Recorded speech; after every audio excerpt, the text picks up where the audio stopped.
तो दोस्तों यूएस के जीडीपी ग्रोथ के नंबर्स क्वार्टर 2 के आ गए हैं। वो डेटा जिसका हमें काफ़ी टाइम से इंतज़ार था, स्टॉक मार्केट को काफ़ी टाइम से इंतज़ार था, वो नंबर्स कल यहाँ पर रात को पेश हुए।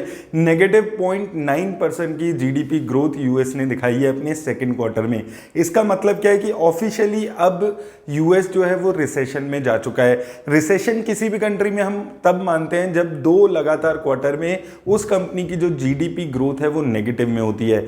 फर्स्ट क्वार्टर में यूएस की जीडीपी ग्रोथ -1.6% आई थी, सेकंड क्वार्टर में -0.9% के आसपास आई है।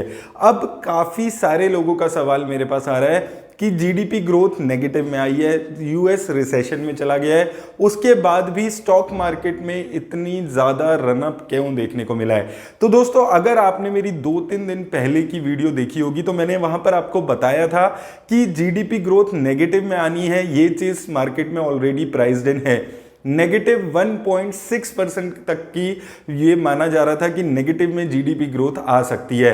तो हालांकि जीडीपी ग्रोथ नेगेटिव में आई है, लेकिन एस्टीमेट्स के हिसाब से पॉजिटिव यहां पर नंबर है, क्योंकि एस्टीमेट -1.6% का था, जिसके अगेंस्ट -0.9% ही जीडीपी में डी ग्रोथ हुई है। तो ये एक बड़ा रीजन है। दूसरा रीजन अगर आप समझें तो अगर आप यहां पर देखेंगे तो जीडीपी जो डाउनफॉल चल रहा है वो बहुत ज्यादा डाउनफॉल नहीं है। क्वार्टर 1 में -1.6% था, अब -0.9% रह गया है और उम्मीद ऐसी है कि अब ये जो ग्राफ है ये ऊपर जाएगा और थर्ड क्वार्टर में जीडीपी ग्रोथ पॉजिटिव में हो जाएगी यूएस की। ये माना जा रहा है स्टॉक मार्केट में, जिसकी वजह से इतना अच्छा प्रॉफिट आपको स्टॉक मार्केट में देखने को मिल रहा है। देखिए स्टॉक मार्केट अपने टाइम से 2-3 महीने की आगे की एस्टिमेशन सारी प्राइस्ड इन करके चलती है। जून में स्टॉक मार्केट ने -1.6% की जीडीपी ग्रोथ मान ली थी और उस हिसाब से आपका जो हमारा निफ्टी था वो 15,200-300 तक चला गया था। अब यहां पर जब वो जो एस्टिमेशन है उससे बेटर रिजल्ट्स आए हैं और आने वाले टाइम में अब माना जा रहा है कि यूएस के जो इन्फ्लेशन का डेटा है वो भी अच्छा हो जाएगा। अभी जून की इन्फ्लेशन 9.1% आई थी, अब उम्मीद है कि जुलाई ऑनवर्ड्स 9.1% से ज्यादा इन्फ्लेशन नहीं होगी, यानी कि यूएस की जो जीडीपी की जो इन्फ्लेशन है वो भी पीक कर चुकी है, इससे ज्यादा इन्फ्लेशन नहीं होगी।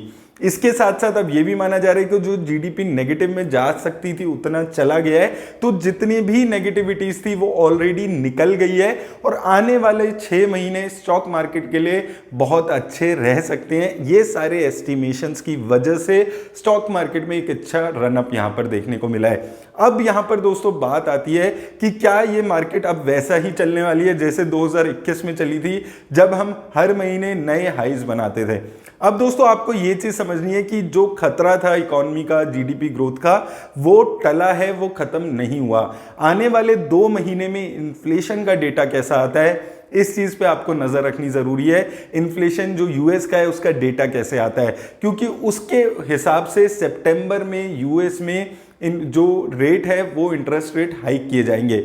अगर इन्फ्लेशन 8.67 ये परसेंट पे दोनों महीने में आती है और ये दिखता है कि इन्फ्लेशन ऊपर के लेवल पे स्टेबल हो गई है, तो एक हायर इंटरेस्ट रेट आप देख सकते हैं। और अगर ऐसा होता है तो स्टॉक मार्केट में फिर आपको गिरावट देखने को मिलेगी। लेकिन अगर जैसा अभी स्टॉक मार्केट मान रहा है कि यहां से इन्फ्लेशन लगातार नीचे जाएगा, अगर वैसा ही होता है तो स्टॉक मार्केट एक ऊपर के लेवल पे स्टेबिलिटी आपको बनाती हुई दिखेगी। तो ये सब चीजों का आप ख्याल रखिए और उस हिसाब से आप पैसा लगाने के बारे में सोचिए। और दोस्तों यहां पर मैंने आपको इस साल की शुरुआत में एक चीज बोली थी कि 2022 आपका लर्निंग का साल रहना है। अगर आप 2021 में स्टॉक मार्केट में उतरे हैं तो 2022 में बहुत कुछ सीखने को मिलेगा। सबसे पहला लेसन जो आपको स्टॉक मार्केट में इस मोमेंट में सीखने को मिलता है कि देखिए अभी भी मेरे कमेंट सेक्शन में बहुत सारे लोग बोलते हैं कि स्टॉक मार्केट 12,000 जाएगी, 13,000 निफ्टी जाएगी।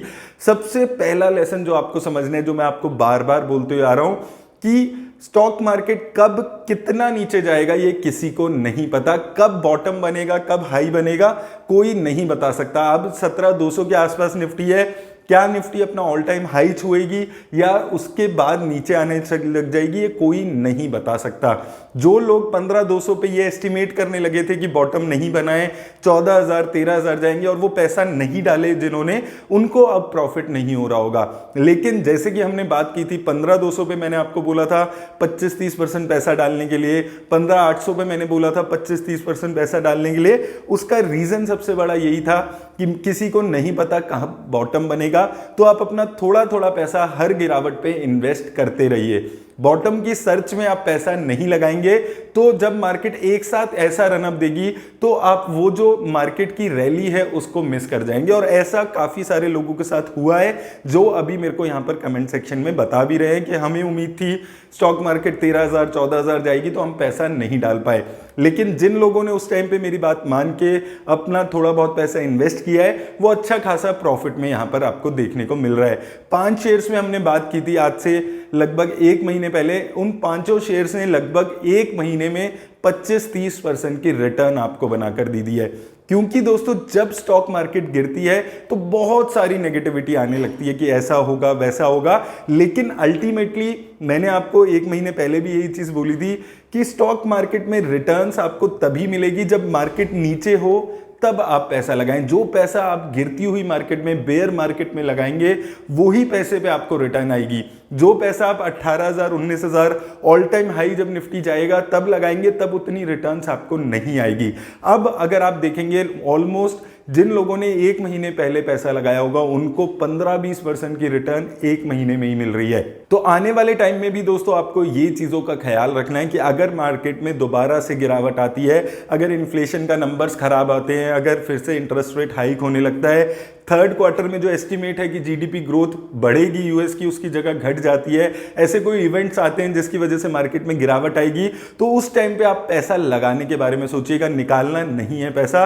तब भी मैं आपको यही बोलता था कि स्टॉक मार्केट का ये जो टाइम है, ये जो 15,000 पे निफ्टी है, डेली निफ्टी 1-2% गिरता है, ये टाइम निकल जाएगा। और ये टाइम देखिए आज आप निकल गया है। तब बहुत सारे लोग नेगेटिव हो रहे थे कि हम स्टॉक मार्केट से निकल जाएंगे, पैसा निकाल लेंगे। यही चीज आपको नहीं करनी है। मैं बार बार यही चीज आपको बोल रहा हूं कि रिटेल इन्वेस्टर्स पैसे इसीलिए नहीं बना पाते, जब मार्केट गिरती है तब वो पैसा निकाल लेते हैं। अब जब मार्केट 17,200 पे आ गई है तो बहुत सारे इन्वेस्टर पैसा लगाने के बारे में सोचेंगे। ये उल्टा जो हम चलते हैं इसकी वजह से हम पैसा नहीं बना पाते। लेकिन मुझे लगता है कि इससे अगर आप लोग मेरे चैनल फॉलो कर रहे थे तो मुझे उम्मीद है कि आप लोगों ने वो सब चीजें फॉलो की होगी और आप एक अच्छा खासा प्रॉफिट यहां पर कमा रहे होंगे। लेकिन अब आप थोड़ा कॉशियस होकर पैसा लगाइएगा। निफ्टी 2,000 पॉइंट ऊपर आ चुकी है 1 महीने में। अब यहां से थोड़ा थोड़ा करके ही अपने चुनिंदा स्टॉक्स, अभी भी बहुत सारे स्टॉक्स ऐसे हैं जिन्होंने रन अप नहीं दिया है, जो बहुत ज्यादा चले नहीं है।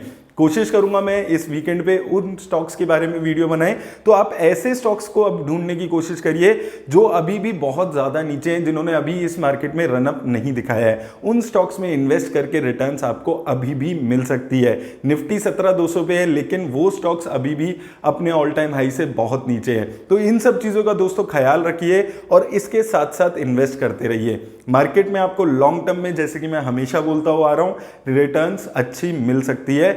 अपना जो इन्वेस्टमेंट है उसको आपको रोकना नहीं है। एसआईपी जो चल रही है उसको चलने दीजिए। मार्केट नीचे जाता है ऊपर जाता है उससे आपको फर्क नहीं पड़ना चाहिए। अपनी एसआईपी आप चलने दीजिए। और अगर आप स्टॉक्स में इन्वेस्ट करते हैं तो अच्छे स्टॉक्स पे नज़र बना के रखिए।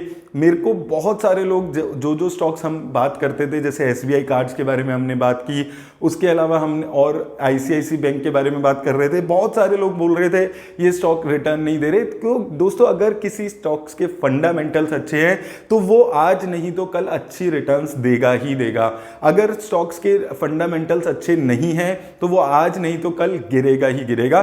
तो फंडामेंटल्स किसी भी स्टॉक के बहुत ज्यादा इंपॉर्टेंट होते हैं अगर आप स्टॉक मार्केट में इन्वेस्ट करते हैं। तो इन सब चीजों का ख्याल रखिए। उम्मीद करता हूं आपने उन लेवल्स पे इन्वेस्ट किया होगा और आज आप काफी अच्छे प्रॉफिट्स में होंगे। मेरी तरफ से दोस्तों बस इस वीडियो में इतना ही। उम्मीद करता हूं इस वीडियो से आपकी कंफ्यूजन दूर हो गई होगी कि क्यों रिसेशन आने के बाद भी स्टॉक मार्केट में उछाल दिखाया है। ये चीज़ मैंने आपको पहले ही बता दी थी कि हैरान नहीं होना, अगर नंबर्स अच्छे आएंगे तो रिसेशन के बाद भी स्टॉक मार्केट में उछाल मिलेगा।